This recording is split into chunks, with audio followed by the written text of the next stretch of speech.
కలిసి వస్తున్నారు. వాళ్ళందరితో కలిసి ఈయన కూడా దక్షిణ దిక్కుగా యాత్రకి వాళ్ళతో పాటుగా నడుస్తూ వెడుతున్నాడు. అభక్షభక్షణం లోభ అగమ్య గమనం తథా, వెళ్ళకూడని చోటుకి వెడుతూ ఉంటారు, తినకూడనివి తింటుంటారు, వాళ్ళు తినగా విడిచిపెట్టినవి ఈయన తినేస్తున్నాడు. వాళ్ళు వెళ్ళి వెళ్ళి వెళ్ళి వెళ్ళి వెంకటాచల క్షేత్రానికి కింద ఉన్నటువంటి కపిలతీర్థానికి వెళ్ళారు. కపిలతీర్థానికి ఒక దివ్యమైనటువంటి మహాత్మ్యం ఉంది. పితృకార్యం చెయ్యడం మానేసినటువంటి దోషం కట్టి కుడిపేస్తుంది. అసలు అంతకన్నా అన్యాయమైన మాట లోకంలో లేదు. పితృకార్యం చేయకపోవడం ఏమిటి, అంతకన్నా అన్యాయం ఉందా? వైదికం కానివి ఎన్నో మనం చేస్తున్నాం ఇవాళ. అసలు పెళ్లి రోజు వైదికం కాదు. పెళ్లి రోజు చేయమని ఎక్కడైనా వేదంలో ఉందా నాకు చూపించండి. లేదు. కానీ మ్యారేజ్ డే అని చెప్పి ఎంత అల్లరో, 80 ఏళ్ళు వచ్చినా కూడా. ఎందుకు పెళ్లి చేసుకున్నాడో, పెళ్లి చేసుకుని ఏం చేశాడో వాడికి తెలియదు, ఆవిడికి తెలియదు, అది వేరే విషయం అనుకోండి. పెళ్లి చేసుకున్నాం అన్నది మాత్రం సంతోషం. ఇక పుట్టినరోజు, అసలు పుట్టినరోజులు అనేటటువంటివి పెద్ద తంతు. అసలు వేదం పుట్టినరోజు నాడు ఏం చేయమని చెప్పిందో అది చేసేవాడు ఎవడు లేడు. పుట్టినరోజు వచ్చింది అంటే పుట్టినరోజు నాడు ఉదయం అరిచెయ్యి నిండిపోయేటట్టుగా చెయ్యి ఇలా పట్టి నల్ల నువ్వులు వేసుకుని ఆవు పాలు పోసుకొని బెల్లం ముక్క వేసుకుని 3 మార్లు లోపలికి పుచ్చుకోవాలి. అలా ఎవరు పుచ్చుకుంటాడో వాడు ఆ సంవత్సరంలో వచ్చే అపమృత్యువు నుండి గట్టెక్కుతాడు. శనీశ్వరునికి అధిదేవత. ఈ ప్రీతిపాత్ర నల్ల నువ్వులు హృదయ గ్రంథి మీద అధికారం ఆయనకు ఉంటుంది కాబట్టి హృదయం యొక్క స్పందన ఆగిపోకుండా వచ్చే ఏడాది వరకు కూడా బతికుంటాడు. అందుకని 3 కలిపి పుచ్చుకొని సప్తైతే చిరజీవన, 7 చిరంజీవులైనటువంటి వాళ్ళ పేర్లని తూర్పు ముఖంగా తిరిగి సూర్యుడి వంక చూస్తూ చెప్పాలి. చెప్పి ఆ రోజంతా బ్రహ్మచర్యాన్ని పాటించాలి. పెద్దలైన వారికి నమస్కారం చేసి ఆశీర్వచనం పుచ్చుకోవాలి. గోవుకి గ్రాసం పెట్టాలి ఆ రోజున. అది పుట్టినరోజు చేసుకోవలసిన విధానం. ఇవన్నీ మానేసి కొవ్వొత్తులు వెలిగించుకోవడం, బుడగలు కట్టించుకోవడం, సూదులతో గుచ్చుకోవడం, ఇప్పుడు అర్థం. అసలు ఏవేవి చెయ్యకూడదో అవన్నీ చేస్తారు, ఏవి చెయ్యాలో అందులో ఒక్కటి చెయ్యరు. అసలు అంతకన్నా పెద్ద తమాషా ఏమిటంటే ఇంకా గట్టిగా అడిగితే అవన్నీ చెయ్యాలా అండి అని అడుగుతారు. కాబట్టి ఏది ఎలా చెయ్యాలో అలా చేస్తేనే అందం. పితృకార్యం చెయ్యండి అని చెప్పడం ఏమిటి? అసలు అంతకన్నా దారుణమైన విషయం లోకంలో ఇంకోటి ఉంటుందండి. అసలు అస్తిత్వము అని ఒక మాట, నేనున్నాను అంటే గుర్తేమిటి? మహానుభావులు మా తల్లిదండ్రులు నాకు ఈ శరీరాన్ని ఇవ్వబట్టి కదా. పుట్టగానే మా అమ్మ నన్ను ఏడుస్తున్నా కూడా 1 గంట పట్టించుకోకపోతే ఎప్పుడో బ్రహ్మాండంలో కలిసిపోయేది ఈ శరీరం.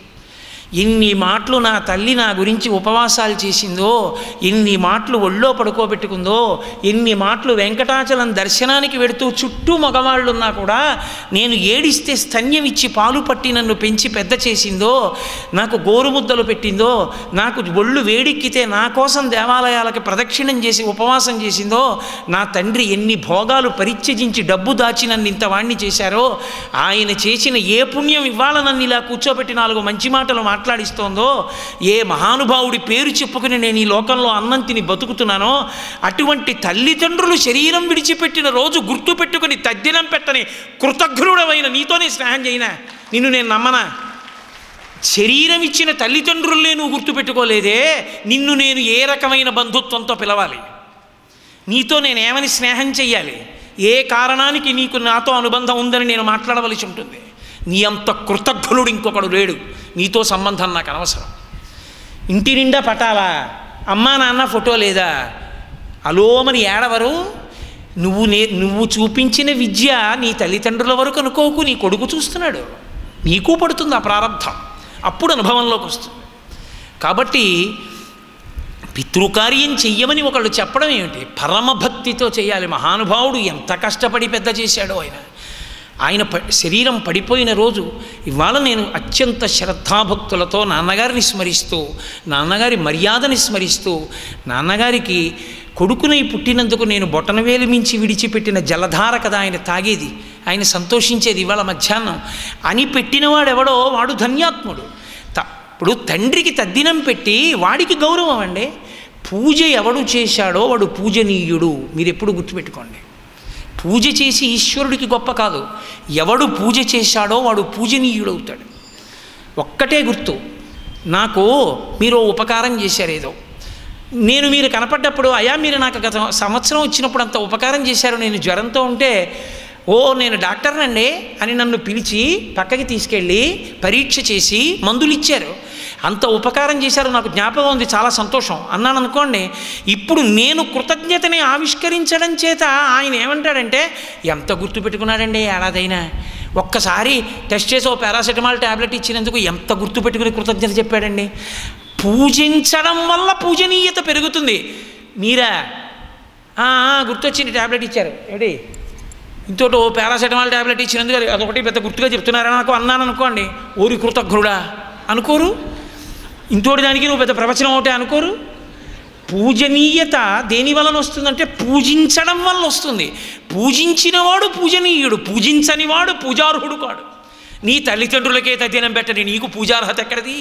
అసలు నీకు పూజార్హత ఏడు, దర్శనయోగ్యత లేదు, నీ ముఖం చూడకూడదు, మహాపాపం. కాబట్టి తల్లిదండ్రులకి తద్దినమే పెట్టనివాడు, వాళ్ళు అసలు ఉన్నారో చచ్చిపోయారో కనుక్కోనివాడు, అంతటి దరిద్రానికి దిగజారిపోయినవాడు మాధవుడు. ఆయన రాజులతో కలిసి వెళ్ళాడు. కపిలతీర్థం దగ్గర వాళ్ళు తద్దినం పెట్టారు. ఎందుకంటే కపిలతీర్థం దగ్గర తద్దినం పెడితే పొరపాటున ఎప్పుడైనా తల్లిదండ్రులకి కానీ అంతకుముందు 3 తరాల్లో కానీ తద్దినం పెట్టని దోషాలు ఏమైనా ఉంటే పోవాలి అంటే ఈ దేశం మొత్తం మీద దానికి తగిన స్థానము కపిలతీర్థం ఒక్కటే, వెంకటాచలంలో. అందుకని కపిలతీర్థంలో తద్దినం పెడుతున్నారు వాళ్ళు. వాళ్ళు తద్దినం పెడితే ఈయనకి గుర్తొచ్చింది. అప్పుడు ఈయన శాస్త్రం చదువుకున్నాడుగా, అరే నా తల్లిదండ్రులకి నేను తద్దినం పెట్టలేదు, ఇప్పుడు నేను పెట్టాలి. తద్దినం పెట్టేటప్పుడు ఒక నియమం ఉంటుంది, తను ఏది తింటాడో అటువంటి పదార్థమే పెట్టాలి. తను రోజు చక్కెరకేళి అరటిపండు తింటాడు అనుకోండి, భక్తకి చక్కెరకేళి అరటిపండు పెట్టాలి. అంతేగాని గుళ్ళో దేవుడి అరటిపండ్లు ఉంటాయి, రూపాయికి 5 నింతే ఉంటాయి, అలాంటివి తీసుకురాకూడదు. అవి దేవాలయాల ముందు ప్రత్యేకంగా కడతారు. ఆ గెల్లు లోపల బిక్కుబిక్కుమంటూ ఆయనకి ఎప్పుడు పాపం అవే ఆకుపచ్చగాను పచ్చిగాను ఉంటాయి. ఇలా ఒలిస్తే ఆ తొక్క రాదు, అంటుకుపోతుంది, అవే ఆయనకి పెడతారు. వీడు రాత్రి తినడానికి చక్కెరకేళి అరడజన కొనుక్కుని పెడతాడు వేరే, అవి వీడివి పట్టుకెళ్ళవు, దేవుడు అరటిపళ్ళు అంటారు. వాడిని సిగ్గేస్తుంది చూస్తే, ఆహా ఎంత కృతజ్ఞులం స్వామి నీ యందు అని. కాబట్టి ఆ తద్దినం పెట్టేటప్పుడు తల్లిదండ్రులకి తానేది తింటాడో అది పెట్టాలి. అసలు తినడానికి తనకేమీ లేకపోతే మట్టి ముద్ద పెట్టాలి, తనకేమీ లేదు కాబట్టి. రామచంద్రమూర్తి గారపిండి ముద్దలు పెట్టారు అయోధ్యకాండలో. కౌసల్య చూసి ఏడిచింది, నా కొడుకు గారపిండి ముద్ద దర్భల మీద పెట్టాడంటే నా కొడుకు గారపిండి ముద్ద తిని బతుకుతున్నాడు, చక్రవర్తి కుమారుడు ఇంత దయనీయ స్థితిలో ఉన్నాడు అంది. రాముడు ధర్మాత్ముడు, తానేం తింటాడో అది తద్దినం పెట్టాడు. ఈయనకి తినడానికి ఆ గారపిండి కూడా లేదు, అందుకని మట్టి ముద్ద పెట్టాడు. పెట్టి తండ్రికి తద్దినం పెట్టాడు. ఎప్పుడైతే తల్లిదండ్రులకి తద్దినం పెట్టాడో ఘోరపాతకము ఉపశమించింది.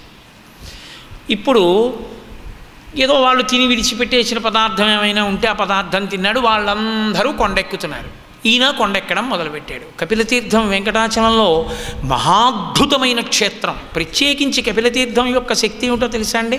అది పాతాళలోకంలో ఉన్న లింగం. దాన్ని కపిల మహర్షి పూజ చేసేవారు. అది ఒకసారి భూమిని భేదించుకుని పైకొచ్చి ఊర్ధ్వలోకాల వైపుకి వెళ్ళిపోతుంది. వెళ్ళిపోతుంటే కామధేనువు చూసి గబగబా వచ్చి దాని మీద నిలబడి క్షీరధారలతో అభిషేకం చేసి మా వర్ధస్య, ఇక పెరగవద్దంది. కామధేనువు యొక్క ప్రార్థన చేత పెరగడం మాని నిలబడిపోయిన శివలింగం కనుక, కపిల మహర్షి చేత పూజింపబడిన లింగం కనుక దానికి కపిలలింగము అని పేరు. అందుకే పాతాళే పూజితం పూర్వం కపిలేన మహాత్మనః. ఆ లింగమే భూమి మీద దేవతలందరూ ప్రార్థించడం చేత కపిలలింగంగా ఆవిర్భవించింది. కపిల తీర్థంలో ఉన్న గొప్పతనం ఏమిటో తెలుసా అండి? త్రైలోక్యే సర్వతీర్థాని, 3 లోకాల్లో ఉన్నటువంటి తీర్థాలన్నీ కూడా కార్తీకే మాసి పర్వణి, ఈ కార్తీక మాసంలోనే పౌర్ణమి నాటి తిథి రోజున మధ్యాహ్నం 12 గంటల వేళ తిష్టంతి ప్రాణిరక్షార్థం మధ్యాహ్నే దశనాడికాహ. మధ్యాహ్నం 12 గంటలు ఖచ్చితంగా ఆయన దగ్గర నుంచి కొద్ది నిమిషముల వ్యవధి వరకు 3 లోకములలో ఉన్న సమస్త తీర్థములు వచ్చి కపిలతీర్థాన్ని ఆవహిస్తాయి. అందుకే కార్తీక పౌర్ణమి నాడు మధ్యాహ్నం 12 గంటల సమయంలో వెళ్ళి ఎవరు కపిలతీర్థంలో స్నానం చేస్తారో వాడు 3 లోకములలో ఉన్న సమస్త తీర్థముల యందు స్నానము చేసిన వాడు అని ఖాతాలో వేస్తారు. అది ఒక్క కార్తీక పౌర్ణమి నాడే లభ్యం. అంత గొప్ప తీర్థం. అందులో స్నానం చేత సమస్త పాపములు ఉపశమిస్తాయి. అటువంటి కపిలతీర్థంలో తండ్రికి తల్లికి తద్దినం పెట్టి ఆ రాజులతో కలిసి కొండెక్కుతున్నాడు. ఆయన కొండెక్కుతున్నాడు, రాజులు త్వరగా వెళ్ళిపోయారు. ఈయనకి ఓపికేది, ఏమైనా తింటే కదూ, ఓపిక లేదు, ఎక్కలేకపోయాడు. కడుపులో ఏదో దేవుతున్నట్లు అనిపించింది. ఆ బాధ ఓర్చలేక వెంకటాచల పర్వతం వంక చూసి తన తలని వెంకటాచల పర్వతం మీద ఆంచి 2 చేతులు పెట్టి సేద తీరాడు. వెంకటాచల పర్వతం సాలగ్రామములు కూడా, రాళ్ళు, చెట్లు, పుట్టలు అన్నీ కూడా శ్రీమన్నారాయణుణ్ణి సేవించడం కోసం వచ్చినటువంటి దేవతల యొక్క, ఋషుల యొక్క అంశాలు. అందుకే భగవద్ రామానుజులు 7 కొండల మీదకి వెళ్ళినప్పుడు శరీర శోధన కింద చేసుకున్నారు. శరీర శోధన అంటే మలమూత్రములను కింద విడిచిపెట్టేసేయడం. ఇక పైకి వెళ్ళిన తర్వాత విడిచిపెట్టకూడదని శరీర శోధన చేసుకుని అరికాళ్ళు కొండకి తగులుతాయేమోనని 2 కాళ్ళకి తాళ్ళు కట్టి 2 కాళ్ళు పైకెత్తి భుజాలకేసి కట్టేసుకున్నారు. కట్టేసుకుని మోకాళ్లతో పైకెక్కారు. రామానుజుల మిట్ట అని మోకాళ్ళ పర్వతం అంటారు. ఇప్పటికీ పరమ గౌరవంతో నా కొడుకు వెంకటాచలం నాతో వస్తే ఆ ప్రదేశాన్ని మాత్రం మోకాళ్ళతోనే ఎక్కుతుంటాడు. రే కొంచెం మనిషి బరువయ్యో, ఇప్పుడు ఆ మోకాళ్ళు కొట్టుకుపోయి రక్తం వస్తుంది కదా, ఆ అలవాటు మాని అంటే వద్దు నాన్నగారండి, అన్నాళ్ళు ఓపికంటే అన్నాళ్ళు అలాగే ఎక్కుతానని అలాగే ఎక్కుతుంటాడు మోకాళ్ళ మీద. కాబట్టి అంత పరమపావనమైనటువంటి కొండ, అంత పావనమైన కొండ మీద దేవతలు, ఋషులు అందరూ కూడా ప్రచ్ఛన్నంగా మొక్కలుగా, రాళ్లగా, శిలలుగా అక్కడ ఉంటారు. ఈయన ఎప్పుడైతే తన తల వెంకటాచల పర్వతానికి తాటించి 2 చేతులు వేసి నిలబడ్డాడో ఈయనలో ఉన్నటువంటి సమస్త పాపములను కూడా వెంకటాచల పర్వతం కాల్చింది. అది ఆ పర్వతానికి ఉన్న లక్షణం. ఆయన వెంటనే తనలో ఉన్న పాపాన్ని కక్కాడు. కక్కేటప్పటికీ అప్పటి వరకు పైకి కనపడకుండా చెట్లగా పుట్టలుగా ఉన్నటువంటి దేవతలు, ఋషులు ఒక్కసారి ముక్కులు మూసుకుని యథారూపాలతో పైకి లేచి వడివడిగా కొండకి పక్కకి వెళ్ళిపోయారు. చిచ్చి చిచ్చి చిచ్చి, ఎంత దుర్వాసన, ఎన్ని పాపాలు చేశాడు ఈ దుర్మార్గుడు అన్నారు. ఆయన పాపాన్ని వాంతి చేసుకోగానే వెంకటాచల పర్వతం పాపాన్ని కాల్చేసింది. ఆయన ఇప్పుడు తేజోస్వరూపుడై నిలబడ్డాడు. 33 కోట్ల మంది దేవతలు ఆకాశంలో నిలబడితే బ్రహ్మగారు హంసవాహనం మీద వచ్చి కిందకి దిగి ఆ 2 చేతులతో తల పట్టుకుని ముందుకి వంచి మూర్ధన్య స్థానమును ఆఘ్రాణించి, ఒరే నాయన ఇంకొంచెం ముందుకెళ్ళి స్వామి పుష్కరిణి కనపడుతుంది, స్వామి పుష్కరిణిలో స్నానం చేయి, నీవు ఈ కొండ ఎక్కినటువంటి కారణం చేత, స్వామి పుష్కరిణి యందు స్నానం చేసిన కారణం చేత ఈ పర్వతమునకు వెంకటాచల పర్వతమని పేరు. వేం పాపం కటతే యస్మాత్ పాపదహన శక్తితః వెంకటాచలమిత్యేవా నామదేవస్తదా జగుహు. వేం అంటే సంస్కృతంలో పాపం, కట అంటే తొలగించడం. పాపమును తొలగించగలిగిన పర్వతం వెంకటేశ్వరుడు కాడు, వెంకటేశ్వరుడు. కాబట్టి వెంకటాచలము పాపములను కాల్చగలిగిన కొండ. ఆ కొండ మీద అడుగు పెడితే చాలు పాపాలు కాలిపోతాయి. పాపాలు తీసేశాను సుమా అని గుర్తు శిరస్సు మీద ఉన్నటువంటి వెంట్రుకలన్నీ ఈశ్వరుడు పుచ్చుకుంటాడు.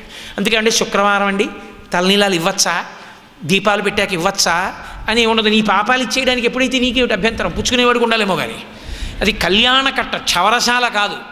తలనీలాలు ఇచ్చేస్తున్నాము అంటే పాపములను ఇచ్చేస్తున్నాము అని గుర్తు. శిఖని మాత్రం ఇచ్చేయకూడదు, శిఖ ఉంచుకోవాలి. కాబట్టి వేం పాపం కటతే అస్మాత్ పాపదహన శక్తితః వెంకటాచలమిత్యేవా నామదేవస్తదా జగుహు. అంత శక్తివంతమైన కొండయా, కలియుగంలో కేవలముగా కలిపురుషుని ఉద్ధతి చేత మనుష్యులు పాడైపోకుండా ఉండడం కోసమని ఈ పర్వతానికి ఇంత శక్తినిచ్చి శ్రీమన్నారాయణుడు ఈ పర్వతాన్ని ఇక్కడ అట్టెపెట్టారు. అందుకే కలియుగంలో దీనికి వెంకటాద్రి, వెంకటాచలము అని పేరు. ఈ పర్వతం మీదకి ఎక్కడం అంటే జీవితంలో గొప్ప అదృష్టం.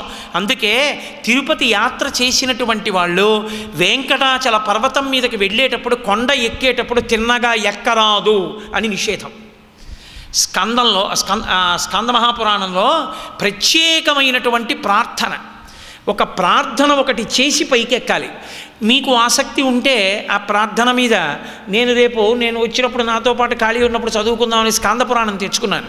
అందుకని స్కాంద పురాణంలో అది ఎక్కడుందో తీసి నేను రేపు రాసి పట్టుకొస్తాను, రామాచారి గారికి ఇస్తాను. ఆయన ఇక్కడ బోర్డు పెడతారు. చక్కగా మనం అందరం అస్తమానం వెంకటాచలం పెడతాం కాబట్టి కేవలం 8 లైన్లో ఎంతో ఉంటుంది, 8 పాదాలు. అది మీరు నేర్చుకోండి. అందులో